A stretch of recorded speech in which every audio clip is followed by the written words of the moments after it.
भक्ती प्रेमावीन ज्ञान नको देवा. भक्ती प्रेमावीन ज्ञान नको देवा. भक्ती प्रेमावीन ज्ञान नको देवा. भक्ती प्रेमावीन ज्ञान नको देवा. भक्ती प्रेमावीन ज्ञान नको देवा. अभिमान नित्य नवा तया माझी. अभिमान नित्य नवा तया माझी. प्रेम सुख देई. प्रेम सुख देई. प्रेम सुख देई. प्रेम सुख देई. प्रेम सुख देई. प्रेम सुख देई. प्रेम सुख देई. प्रेम सुख देई. प्रेमाविन नाही समाधान. तुकोबराय म्हणतात देवा प्रेमापुढे काहीच नाही रे. म्हणून प्रेम सुख देई. प्रेम सुख देई. प्रेमाविन नाही समाधान. उद्धवजी जाहीर करतात प्रेमासमोर हे सर्व शून्य आहे. उद्धवजी गोपिकांच्या चरणाची धूळ घेतात, आपल्या मस्तकाला लावतात, महाराज अंगाला लावतात. लक्षात ठेवा गोपिका सर्वसामान्य नाहीत हो. गोपिका तर साक्षात वेद वेदांताच्या ऋचा आहेत. त्या गोपिकाला लोक नावं ठेवतात. प्रेम केलंय माझ्या गोपिकांनी, प्रेम केलंय माझ्या गोपाळांनी, प्रेम केलंय मा यशोदेने, प्रेम केलंय देवावरती गायींनी, ब्रजभूमीमधल्या संपूर्ण पशु पक्ष्यांनी. माझ्या भगवंताला कोणीतरी विचारलं ना, देवा तुला सर्वात प्रिय भूमी कोणती आहे? माझा भगवान म्हणतो मला सर्वात प्रिय भूमी कोणती असेल तर ती श्रीधाम वृंदावन. बोले वृंदावन धाम की जय. माझं वृंदावन गोकुळ, माझी ब्रजभूमी मला सर्वात प्रिय आहे, कारण ब्रजभूमी माझं घर आहे. बाकी सर्व तीर्थ आहेत. ते प्रेम केलंय माझ्या गोपिकांनी भगवंतावरती.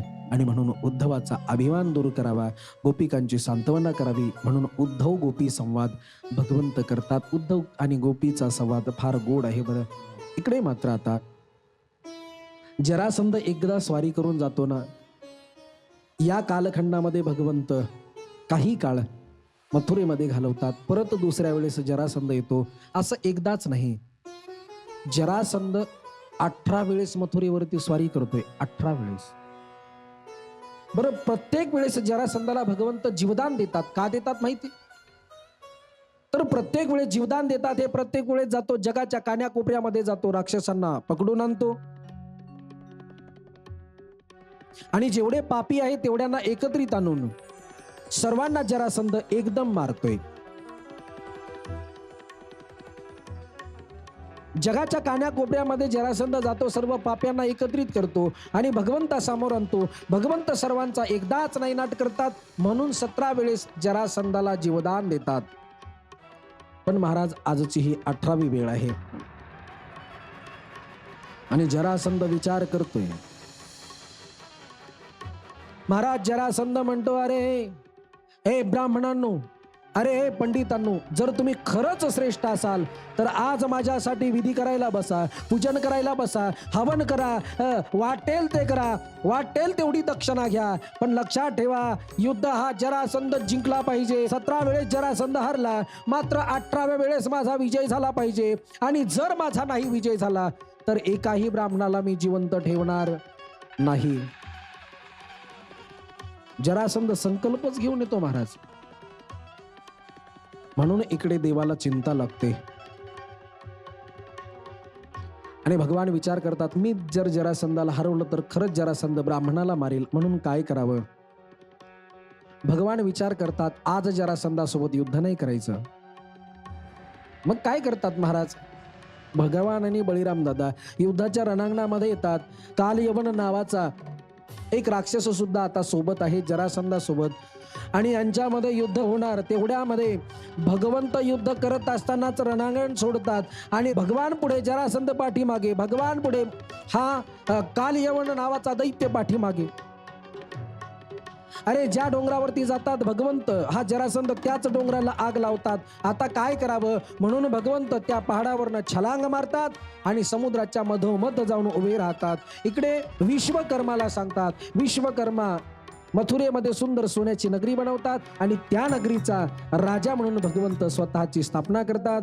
सुंदर सोन्याची द्वारिका आहे, अगदी बघावं आणि बघतच राहावं. विश्वकर्म्याची ही बांधणी आहे. महाराज रातोरात द्वारिका निर्माण करतात. राजे स्वतः भगवान होतात आणि रातोरात हे सर्व मथुरावासी भगवंत मायेच्या द्वारे संपूर्ण द्वारिकेमध्ये आणून बसवतात. बघा, हे सर्व कार्य रातोरात होतं. हे सर्व कार्य रातोरात होतं. द्वारिका असं नाव का? तर याचं कारण आहे, ऐका. मथुरावासी सर्व द्वारिकेमध्ये येतात. नवीन ठिकाण आहे. आपल्या घरामध्ये झोपलेला माणूस परफेक्ट बरोबर उठून द्वारापर्यंत जातो ना, पण इथे उलट होतं. मथुरेमधले सर्वच लोक द्वारिकेमध्ये वेगवेगळ्या महालामध्ये राहतात. उठल्याबरोबर सकाळी सकाळी अंधार आहे, उठतात डोळ्याने दिसत नाही म्हणून द्वार द्वार द्वार शोधत जातात. द्वारच भेटत नाही. आता महालच आहे एवढे मोठे, द्वार कसा भेटणार म्हणून द्वार शोधतात. द्वार द्वार द्वार द्वार द्वार द्वार द्वार म्हणून नाव पडतं द्वारिका. आज द्वारिका एक पुरी आहे, धाम आहे, म्हणून सर्वांनी एकदा मोठ्या प्रेमाने जयघोष करा.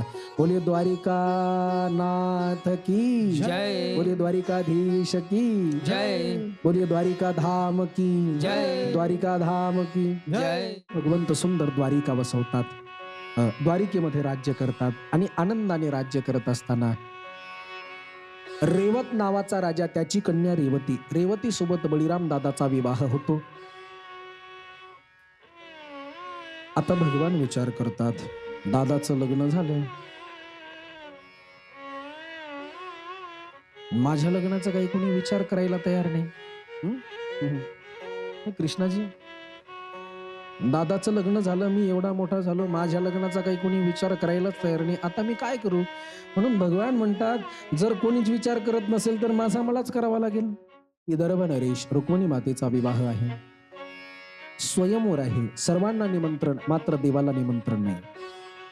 रुक्मिणी माता भगवंताला आपलं सर्वस्व मानते. अर्थात रुक्मिणी माता भगवंताच्या लीला गुणगान ऐकते आणि गुणगान ऐकून भगवंताला आपलं सर्वस्व अर्पण करते. भगवंताला आपला पती मानते, भगवंताला आपल्या पतिरूपाने मानते. रुक्मिणी मातेच्या स्वप्नामध्ये भगवंत, जागृतीमध्ये भगवंत. रुक्मिणी मातेचं जीवन म्हणजे द्वारिकाधीश. इकडे भगवंताला रुक्मिणी मातेची तळमळ कळते. रुक्मिणी माता साक्षात लक्ष्मीचा अवतार आहे, लक्ष्मीच आहे ना, रुक्मीचा भाऊ आहे मोठा. तो रुक्म्या म्हणतोय, अरे माझ्या ताईचा विवाह मी माझ्या मित्रासोबत करणार. तो मनामध्ये मनोमन संकल्प करतो, माझ्या ताईचा म्हणजे माझ्या रुक्मिणीला मी शिशुपालाला देणार. आणि राजा भीष्मक अत्यंत सोज्वळ स्वभावाचे, प्रेमळ, रुक्मिणी मातेकडे पाहतात आणि राजा भीष्मकाच्या लक्षात येतं, रुक्मिणीसाठी या जगाच्या पाठीवर एकच यथा योग्य वर आहे, तो म्हणजे द्वारिकाधीश, द्वारिकानाथ. मनोमन हा विचार करतात, माझी रुक्मिणी मी द्वारिकाधीशांना द्यावी. आणि इकडे हा रुक्म्या म्हणतो, माझी बहीण मी शिशुपालाला देणार. दोघा जणांचं मनोमन ठरतं. परंतु इकडे भीष्मक राजा विचार करतात, माझ्या मुलीला मी द्वारिकाधीशांना द्यावं. म्हणून दोघे बापले ग बसतात आणि भीष्मक राजा सहज म्हणतात, हे बेटा, मला असं वाटतं आपल्या रुक्मिणीसाठी योग्य वर म्हणजे द्वारिकाधीश आहे. द्वारिकेचा राजा भगवान गोपाल कृष्ण आहे. वीज कडकडावी असा कडकडतो. काय बोलताय बाबा? अरे ज्याच्या ना कुळाचा पत्ता, अरे ज्याचे मायबाप कोण आहेत हे कुणाला सांगता येत नाही. अरे कोणी म्हणतं यशोदेचा आहे, कोणी म्हणतं देवकी मातेचा आहे, कोणी म्हणतं नंदबाबाचा आहे, कोणी म्हणतं वसुदेवाचा आहे. आणि अशा मुलाला माझी बहीण देणार? अरे माझी बहीण लाखात एक आहे. माझ्या रुक्मिणीचा विवाह अशा कोणासोबतही मी होऊ देणार नाही बाबा. माझ्या रुक्मिणीसाठी योग्य वर कोणता असेल तर तो फक्त आणि फक्त शिशुपाल आहे. माझी बहीण माझ्या मित्राला शिशुपालालाच वरेल. त्या ग्वाल्याला नाही. रुक्मिणी माता हे ऐकते.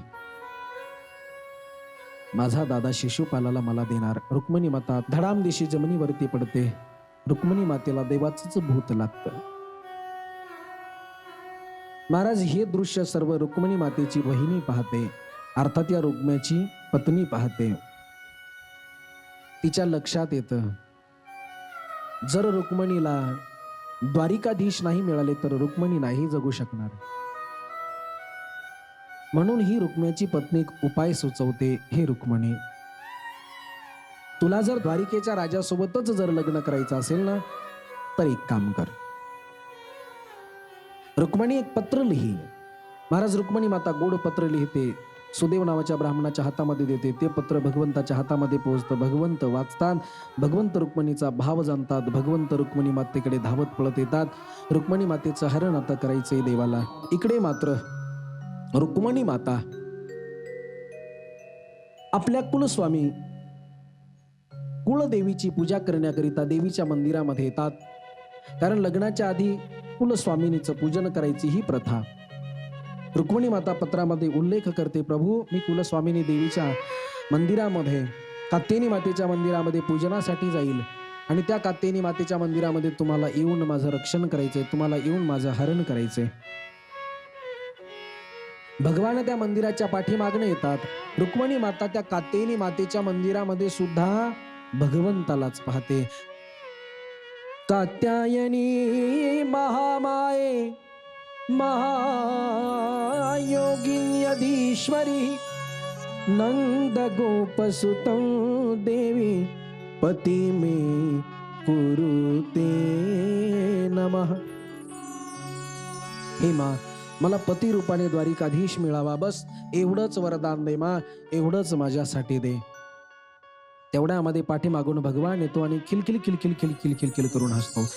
भगवान खिलखिल खिलखिल खिलखिल करून हसतात. आणि ज्यावेळेस भगवान हसतात त्यावेळेस सर्व सैनिक वैर विसरतात आणि विचार करतात, अरे अरे ये तो हंस रहा है, देखो देखो कितना प्यारा हसता है, कितना प्यारा मुस्कुराता है. महाराज याच्या हसीमध्ये दुनिया फसते. सर्वजण भगवंताचं स्तुती वर्णनच करतात.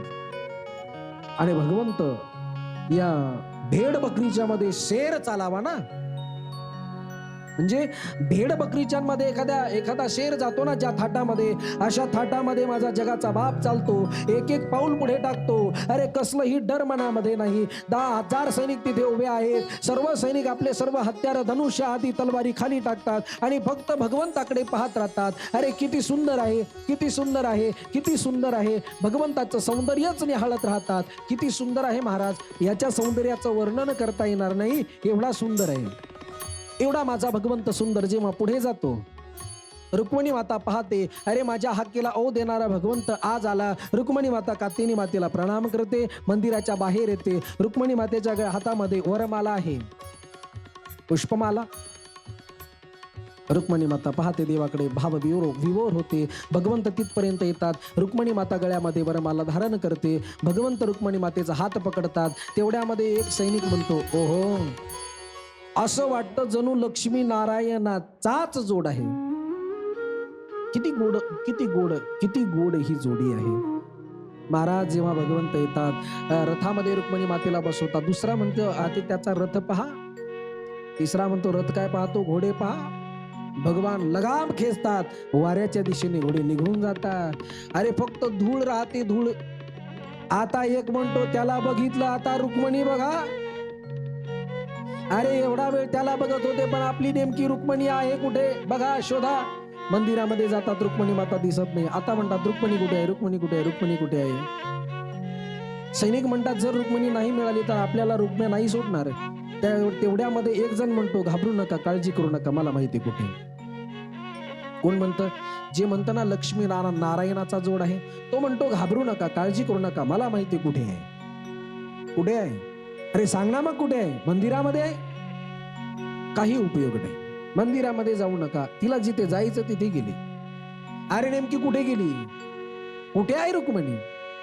त्यावेळेस तो म्हणतो, अरे ज्याचं तुम्ही एवढं वर्णन करत होते ना त्याच्याच सोबत रुक्मिणी गेली.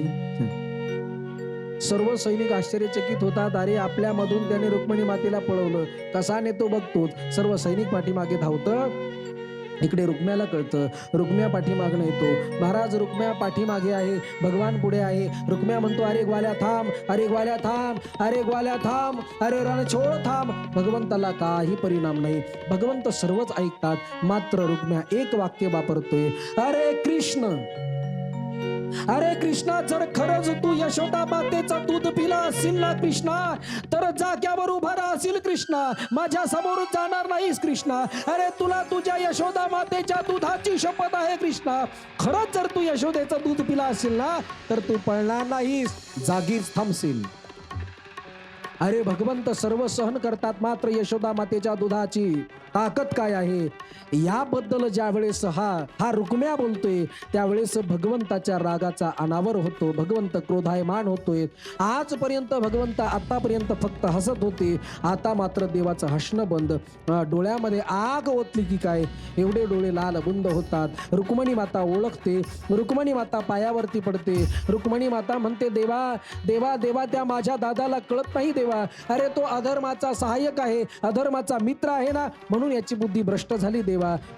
पण देवा, माझा दादा जरी वाईट असेल तरी मला जगाचा बाप भेटून देण्याचं कार्य माझ्या दादाच्या पत्नीने केलं, म्हणून माझ्या वहिनीचं कुंकू धोक्यात जाईल, असं काही करू नका. यशोदा मातेच्या दुधाची शपथ देतात ना. रुक्मिणी मातेला माहिती आहे यशोदा मातेच्या दुधाची शपथ भगवंत सर्व सहन करतील, मात्र ते नाही सहन करायचे.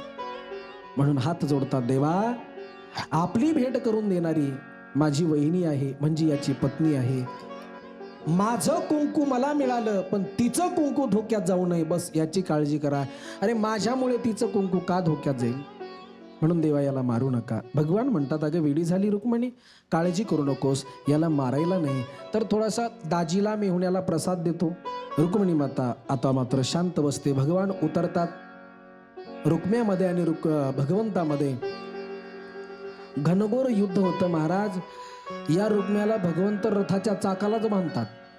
याचे सर्व सैनिक मारून टाकतात. याला मारायचं नाही ना, म्हणून याला रथाच्या चाकाला बांधतात. रथाचं चाक होतं ना पहिलं मोठं, त्या रथाच्या चाकाला बांधतात आणि रथामध्ये बसून जातात. मागणं बळीराम दादा येतात. बळीराम दादा भगवंताला डाट लावतात, अरे कसा जरी असेल तरी तो तुझा मेहुणा आहे, असा व्यवहार द्यायचा असतो नाही दादा, असं नाही करायचं का ना, म्हणून त्यांना सोडतात. रुक्म्या मात्र शपथ घेऊन येतो, जर या ग्वाल्यासोबत मी हरलो तर मी परत कौंडण्यपूरमध्ये येणार नाही, तोंड सुद्धा दाखवणार नाही. म्हणून कौंडण्यपूरमध्ये हा जात नाही, आपलं वेगळं राज्य स्थापन करतो, तिकडे राहतो. इकडे मात्र रुक्मिणी मातेचं भगवंत हरण करतात आणि मोठ्या थाटामाटामध्ये रुक्मिणी मातेचा विवाह संपन्न होतो. भगवंताचा पहिला विवाह संपन्न होतो. म्हणून सर्वांनी मोठ्या प्रेमाने बोली रुक्मिणी मैया की जय, बोली द्वारिकाधीश की जय. भगवंताचा पहिला विवाह रुक्मिणी मातेसोबत होतो. भगवंताचा दुसरा विवाह जांबवती सोबत होतो. असे भगवंताचे नियमाने 8च विवाह होतात. भगवंताच्या खऱ्या अर्थाने 8 पटराण्या आहेत, 8 पटराण्या. पण महाराज इथे प्रश्न आहे, भगवंताचे विधिवत विवाह फक्त 8 होतात, पण इथे 16,108 म्हणतात. मग महाराज हे 16,108 म्हणजे नेमके कोणते, तर ऐका, यासाठी फार गोड कारण देतात. त्या काळी एक भौमासूर नावाचा दैत्य होता. हा भौमासूर नावाचा दैत्य प्रत्येक राज्यामध्ये जायचा, प्रत्येक राज्यामध्ये जाऊन सुंदर सुंदर राजकन्यांना पळवून आणायचा आणि त्या राजकन्यांना आपल्या बंदीशाळेमध्ये ठेवायचा. याचा संकल्प होता, ज्यावेळेस 20,000 राजकन्या जेव्हा पूर्ण होतील तेव्हा 20,000 राजकन्यांसोबत मी एकत्र पाणीग्रहण करेल, म्हणजे विवाह करेल. ऐका, 20,000 तर पूर्ण होत नाहीत, मात्र 16,100 कन्या पूर्ण होतात आणि त्या 16,100 कन्या भौमासूर नावाच्या दैत्याच्या बंदीशाळेमध्ये आहेत. 16,100 कन्या विचार करतात, ज्या अर्थी आमच्या घरचं कोणी येत नाही, त्या अर्थी आता आमचं खरं या जगामध्ये कोणीच नाही, म्हणून जगण्याची संपूर्ण आशा सोडतात. सर्व राजकन्या हात जोडतात आणि विचार करतात, देवा अरे ज्यांना आम्ही आमचं म्हणत होतो ना, ते आमचे नाहीत देवा. हे प्रभू, तुला येऊन आमचं रक्षण करावं लागेल देवा. भगवंत सर्वांची हाक ऐकतात आणि भगवंत सर्वांना घ्यायला जातात. महाराज सोबत सत्यभामा आहे. भगवंताची पत्नी सत्यभामा सोबत आहे. भगवान रथामध्ये बसतात आणि भगवान भौमासुराच्या राज्यापर्यंत येतात. भौमासुरासोबत युद्ध करतात, भौमासुराचा नाश करतात आणि 16,100 कन्यांनाही भगवंत मुक्त करतात. सर्वांना बोलतात, अरे बाबा जा, आपापल्या राज्यामध्ये परत जा, आपापल्या घरी परत जा. त्यावेळेस सर्वच राण्या म्हणतात, ए देवा, अरे जायचं तर कुठे जायचं, कुठे जाणार देवा, देवा अरे जायचं तर कुठे जायचं, अरे आम्ही जर आमच्या घरी गेलो तर आमचे माता पिता आमचा स्वीकार करणार नाहीत, हा समाज आमचा तिरस्कार करेल देवा, कारण एका राक्षसाच्या तावडीमध्ये आम्ही एवढे वर्ष होतो ना देवा, हा समाज आमचा स्वीकार करणार नाही रे देवा. म्हणून हे प्रभू, आम्हाला आता दूर लोटू नकोस देवा, तुझ्यापासून आम्हाला दूर लोटू नकोस रे, आम्हाला तुझ्या चरणाची दासी बनवून घे देवा. अरे देवा, आमच्याकडे 2च मार्ग आहेत ना, देह विकावा अन्यथा देहाचा त्याग करावा. बोल देवा, तुला काय आवडतं, आणि जर हे तुझी इच्छा नसेल तर तुझ्या चरणाची दासी करून घे ना, दासी बनवून घे. भगवान सत्यभामेकडे पाहतात. सत्यभामा म्हटली, देवा घ्या करून आता. अरे कुठे जातील त्या, मग आता दासी तर तुम्हालाच म्हणून घ्यावं लागेल ना. म्हणून गांधर्व पद्धतीने भगवंत एका वेळेस सर्वांसोबत पाणी ग्रहण करतात आणि 16,100 कन्यांना फक्त आणि फक्त जगण्याचा अधिकार मिळावा, या समाजामध्ये जगण्याचा अधिकार मिळावा म्हणून देव 16,100 विवाह परत करतात. तिथनं पुढे भगवंताला किती बायका म्हटलं तर लोक 16,108 भगवंताच्या पत्न्या असं म्हणतात, पण मायबाप भगवंताच्या खऱ्या पटराण्या फक्त 8च आहेत. मग ह्या 16,100 पत्न्या काय आहेत, तर ह्या 16,100 कन्यांना फक्त आणि फक्त या समाजामध्ये जगण्याचा अधिकार मिळावा, यांना स्वाभिमानाने जगता यावं, यांना जगण्यासाठी काहीतरी साधन मिळावं, यांना जगण्याकरिता कोणीतरी आधार मिळावा, म्हणून यांना जगण्याचा आधार देण्याचं काम माझ्या देवाने केलं. म्हणून देवाचे 16,108 विवाह म्हणवले गेले. प्रेमाने बोला, राधे राधे. राधे राधे.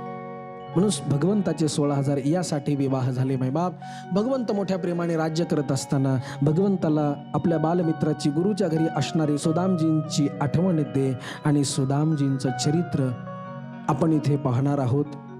भगवंताला आज सुदामाची अचानक आठवण येते, कारण सुदामजींची परिस्थिती अत्यंत बिकट आहे. देवाला सुदामाची आठवण येते. सुदाम मात्र स्वाभिमानी आहे. सुदामाची पत्नी नाव आहे सुशीला.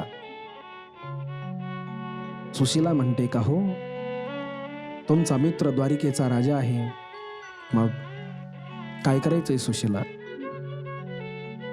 काही नाही महाराज, माझं असं मत आहे, एकदा तुम्ही तुमच्या मित्राला भेटायला जाणं, जेणेकरून त्याला आपली परिस्थिती कळेल. महाराज, वीज कडकडावी असे सुदामजी कडकडतात आणि सुदामजी म्हणतात, खबरदार सुशीला, अगं तो जर त्याच्या द्वारिकेचा राजा असेल, भगवान कृष्ण जर त्याच्या द्वारिकेचा राजा असेल, तर हा सुदाम याच्या सुदाम झोपडीचा राजा आहे, मी त्याच्याकडे मागायला जाणार नाही. प्रभू, मागायला जाऊ नका हो, पण मित्राला भेटायला तर जाल ना. सुदामजी म्हणतात, अगं सुशीला, वेडी झालीस, अगं जावं तर कसं जावं? सुशीला, शास्त्र असं बोलतं, गुरु, मित्र आणि मुलगी.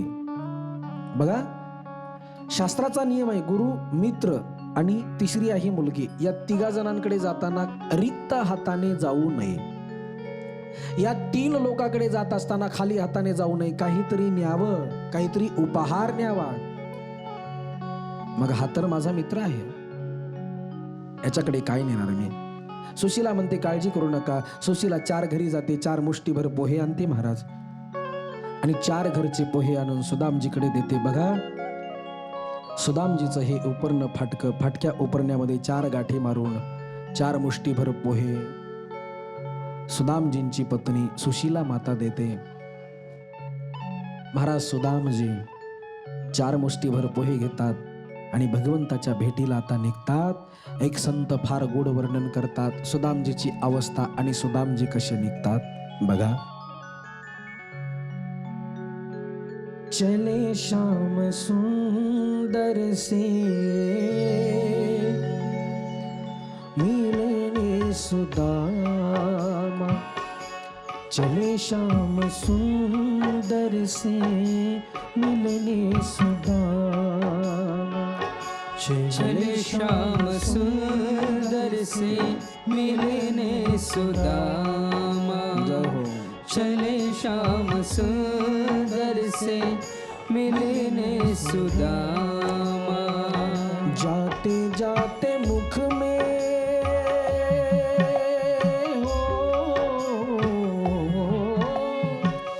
जाते जाते मुख में हरे कृष्ण रामा, चले श्याम सुंदर से मिलने सुदामा, चले श्याम सुंदर से मिलने सुदामा। सुदामजीकडे काय काय आहे? गळ्यामध्ये झारी आहे पाणी पिण्यासाठी, एक लोटा आहे,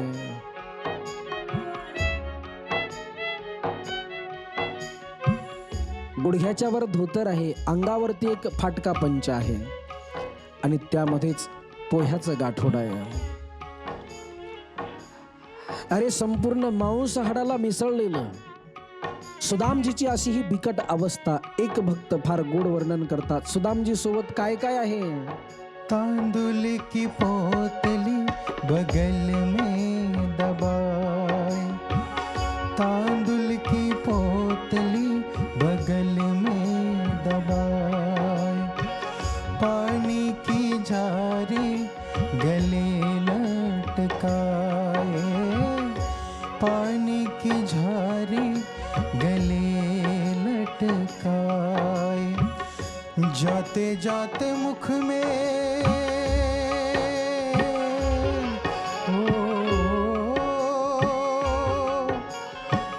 जाते जाते मुख में हरे कृष्ण रामा, चले श्याम सुंदर से मिलने सुदामा, चले श्याम सुंदर से मिलने सुदामा। सुदामजी निघतात. तंदुल की पोटड़ी बगल में दबाए, लोटा और झारी गले लटकाए. सुदामजी मजल दर मजल मुक्काम दर मुक्काम करत करत जातात. पायामध्ये पादुका नाहीत. मेरे नाथ, सुदामजी कसे बसे एका नदी किनारी पोहोचतात. 6 महिने व्यतीत होतात. हो, सुदामजी म्हणतात, प्रभू 6 महिने झाले रे, 6 महिने तुला शोधतोय, 6 महिने झाले देवा. कधी भेटणार देवा? 6 महिने व्यतीत झाले ना. आता तुझ्याकडे मी येणार नाही. तुला जर माझी गरज असेल तर तू माझ्याकडे येशील देवा. म्हणून एका नदी किनारी सुदामजी एका वृक्षाखाली दगड घेतात आणि तिथे शांत झोपतात. महाराज जसे जागे होतात ना तसे द्वारिका पाहतात. सुदामजी डोळे चोळतात. अरे मी स्वप्नात तर नाही ना? एवढं सुंदर नगर कुणाचं आहे? द्वारिकावासी सांगतात, हे ब्राह्मण इसे द्वारिका कहते हैं. सुदामजींच्या लक्षात येतं, अरे ही माझ्या देवाची लीला आहे. म्हणून सुदामजी भगवंताचा महाल विचारतात. महालापर्यंत जातात. भगवंत सुदामजीला पाहतात. सुदामजीला आपल्या हृदयाशी लावतात. आपल्या महालामध्ये नेतात. उंच सिंहासनावरती बसवतात. सुदामजींना बसवतात. पण महाराज सुदामजीची ती अवस्था भगवान पाहतात. अरे आसनावरती तर बसवतात, सुदामजीचे चरण पाहतात. जगाचा बाप सुदामाचे चरण पाहतो आणि जगाच्या बापाच्या डोळ्यातील अश्रूंना वाटा फुटतात आणि जगाचा बाप धाय मोकलून रडतोय. अरे सुदामाचे चरण आपल्या हातावरती घेतो. महाराज मुक्काम दर मुक्काम मजल दर मजल करत करत आलेला सुदामा. अरे सुदामाच्या चरणामध्ये अनेक काटे मोडलेले आहेत. भगवंताच्या हातावरती, जगाच्या बापाच्या हातावरती एका भक्ताचे चरण आहेत आणि जगाचा बाप डोळ्यातील अश्रूने त्या चरणावरती अभिषेक घालतो. महाराज मुक्काम दर मुक्काम मजल दर मजल करत करत आलेला सुदामजी जेव्हा भगवंतापर्यंत येतो ना, भगवंत त्याची ही अवस्था पाहतात आणि भगवंत सुद्धा धाय मोकलून रडतात. याला भक्ती नाही हो, तर याला भक्तीची पराकाष्ठा म्हणतात. यालाच भक्तीची पराकाष्ठा म्हणतात. आपल्या हातावरती चरण घेतात. जगाचा बाप डोळ्यातील अश्रूने सुदामजीचे चरण धुतात कारण ही सुदामाची अवस्था देवाला सुद्धा पाहवत नाही. रात्रभर दोघांच्या गप्पा होतात. सुदामजीचे ते 2 मुष्टी पोहे खातात, तिसरा खाणार वैकुंठ देणार. रुक्मिणी माता हात पकडते, भगवान ते पोहे त्यांच्यामध्ये देतात. एवढी दरिद्री सुद्धा असून माझ्या सुदामाची तक्रार नाही. आणि परत सुदामजी आता निघायला जातात. देवा आता आज्ञा दे. भगवान थांबवत नाहीत. सुदाम म्हणले कमाल आहे, थांब सुद्धा म्हणलं नाही. नवे वस्त्र काढून घेतात. याचं कारण आहे, देव विचार करतात माझ्या सुदामाला या नव्या वस्त्रामुळे त्रास होईल म्हणून ते वस्त्र काढून घेतात. इकडे मात्र विश्वकर्म्याला सांगून सुदाम नगरी द्वारिकेसारखी वसवतात. सुदामजी येतात. सुदामजी या नगरीचा स्वीकार करत नाही. देव आवाज देतात, अरे सुदाम. देव आवाज देतात, अरे सुदाम, हा माझा प्रसाद म्हणून सेवन कर राजा. सुदाम म्हणतो, देवा नाही. देवा, धन आल्यानंतर तुझ्यापासून दुरावा निर्माण होतो रे, म्हणून हे नकोय मला द्यायची असेल तर भक्ती दे. महाराज सुदामजी स्वीकारत नाहीत. भगवान शुकदेव स्वामी म्हणतात, हे राजन. सुदामजी तर भक्ती करायला जातात. पुढे दत्तात्रयांच्या 24 गुरुचं वर्णन करतात भगवान शुकदेव स्वामी. आणि भगवान शुकदेव स्वामी राजा परीक्षितीला म्हणतात, हे राजन, भगवान एक लीला करतात. शेवट भगवान एक लीला करतात. द्वारिकेचं राज्य चालवत असताना एक शेवट भगवान लीला करतात. महाराज यदुवंशामध्येच भगवंताचे पुत्र साधू संतांचा अपमान होतो. साधू संत श्राप देतात, संपूर्ण यदुवंशाचा नाश होईल म्हणून एकमेकांमध्ये भांडण करतात, एकमेकालाच मारतात आणि संपूर्ण यदुकुळ संपलं जातं. भगवान इथे लीला करतात. बळीराम दादा पाहतात, माझ्या समोर जर माझा परिवार संपत असेल तर मग मी राहून तरी काय करू.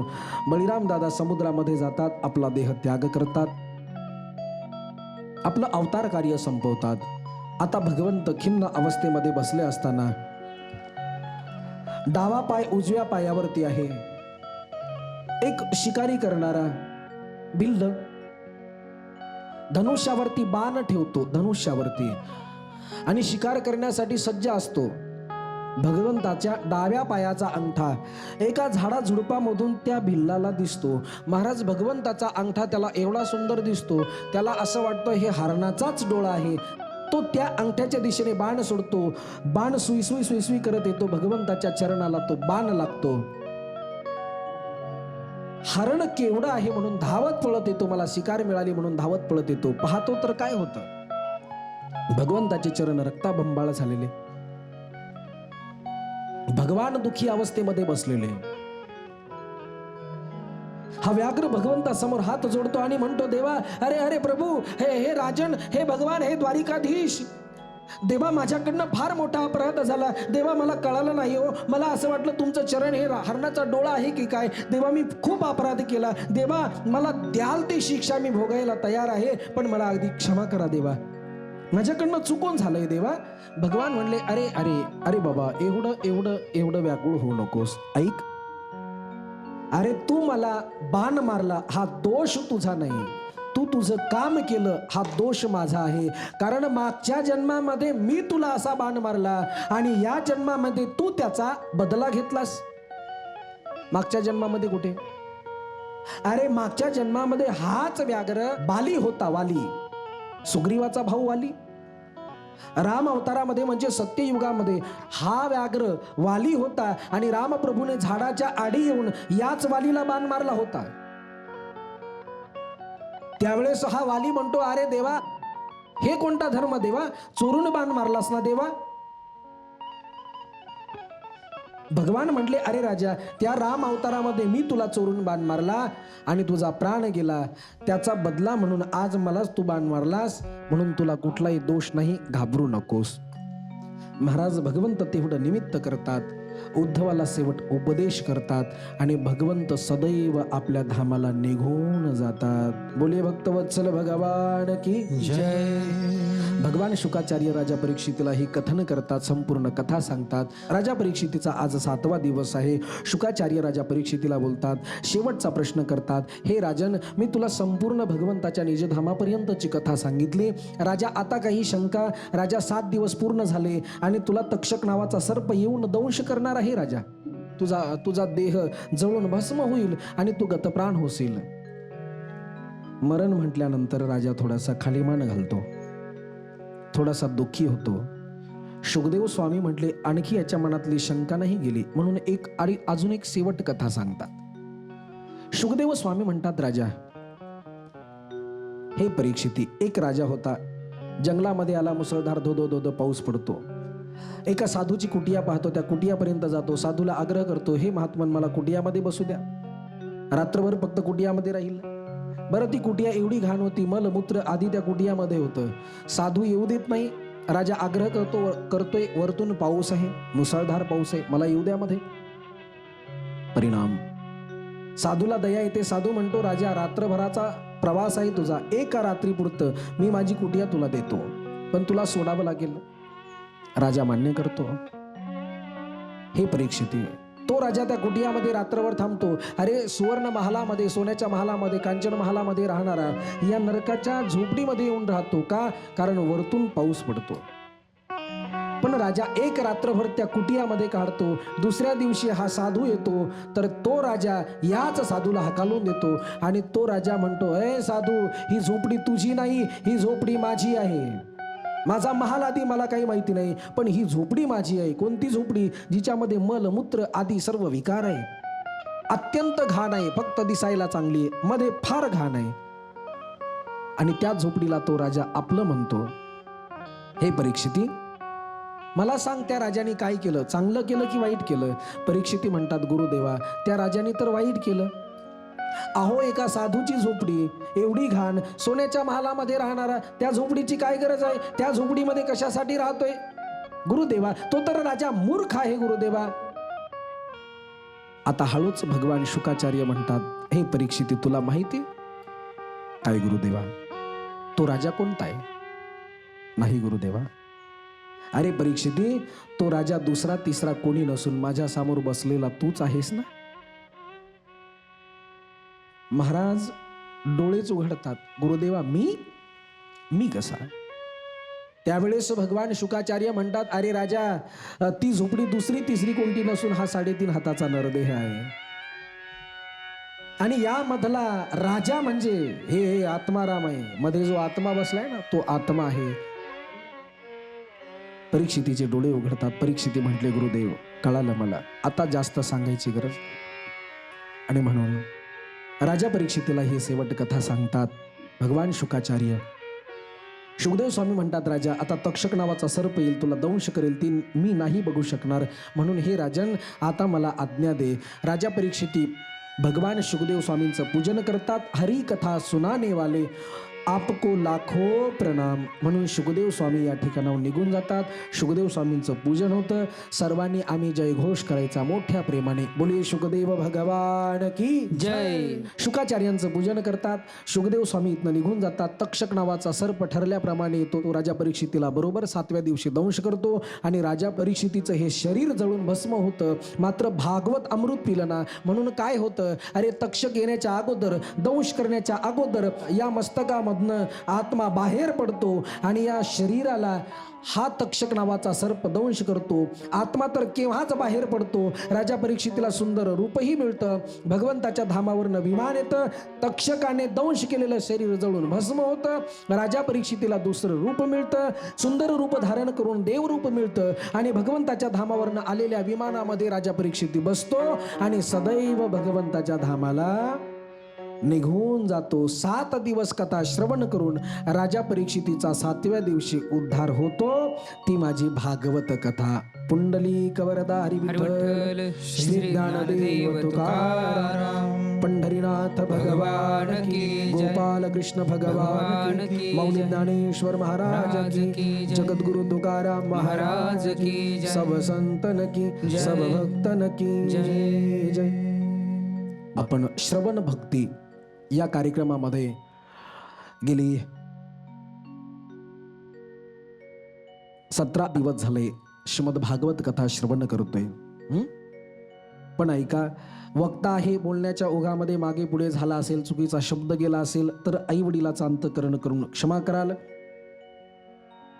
कारण ज्ञानोबराय म्हणतात, नातरी बालक बोबडा बोले, का वाकुडा विचुका पावले, ते चोज करुणी माऊली रिझे जेवी. या न्यायाने तुमच्या समोर बसलेला आहे. सर्वांच्या मी मुलासारखा आहे. मी लहान नाही, मी मोठा नाही, मी तुमच्या बालकाप्रमाणे आहे. म्हणून मी नेहमी सांगतो, ज्याला 4 मुलं असतील त्याने मला 5वा समजा, 3 असतील त्याने मला 4था समजा, 2 मुलं असतील त्याने मला 3रा समजा, ज्याला एकुलता एक मुलगा असेल त्याने मला त्याचा 2रा मुलगा समजा. आपलाच मुलगा चुकला म्हणून समजून घ्या. म्हणून सर्वांना खूप खूप धन्यवाद देतो. आणि उद्या घटस्थापना, नवरात्रीच्या सर्वांना कोटी कोटी शुभेच्छा देतो. बघा, 7 दिवस ज्यांनी मला एवढी साथ दिली, आपल्या सर्वांना एवढा आनंद दिला, अशी ही सर्व आमची कलाकार मंडळी, या सर्वांचे खूप खूप आभार मानतो आणि याच ठिकाणी थांबतो. श्री भागवत भगवान की है आरती, पापियों को पाप से है तारती. श्री भागवत भगवान की है आरती, पापियों को पाप से है तारती. ये अमर ग्रंथ, ये मुक्ति पंथ, ये पंचम वेद निराला, नव ज्योति जगाने वाला है, नव ज्योत जगाने वाला है, नव ज्योत जगाने वाला है. हरि नाम यही, हरि धाम यही, हरि नाम यही, हरि धाम यही, जग के मंगल की आरती, पापियों को पाप से है तारती. श्री भागवत भगवान की है आरती, पापियों को पाप से है तारती, पापियों को पाप से है तारती. घालीन लोटांगण वंदीन चरण, डोळ्यान पाहिन रूप तुझे, प्रेमे अलिंगण आनंद पूजन, भावे ओवाळीन मने नमा. त्वमेव माता पिता त्वमेव बंधुज सखा त्वमेव विद्या द्रविणं त्वमेव सर्वं मम देव देव. कायेन वाचा मनसेन्द्रियत्वा बुद्ध्यात्मना प्रकृति स्वभाव करोमि यज्ञं सकलं परस्मै नारायणाय समर्पयामि. अच्युतं केशवं राम नारायणं कृष्ण दामोदरं वासुदेवं हरि श्रीधरं माधवं गोपिकावल्लभं जानकी नायकं रामचंद्र भजे. हरे राम राम राम हरे हरे, हरे कृष्ण कृष्ण कृष्ण हरे हरे, हरे राम राम राम हरे हरे, हरे कृष्ण कृष्ण कृष्ण हरे हरे.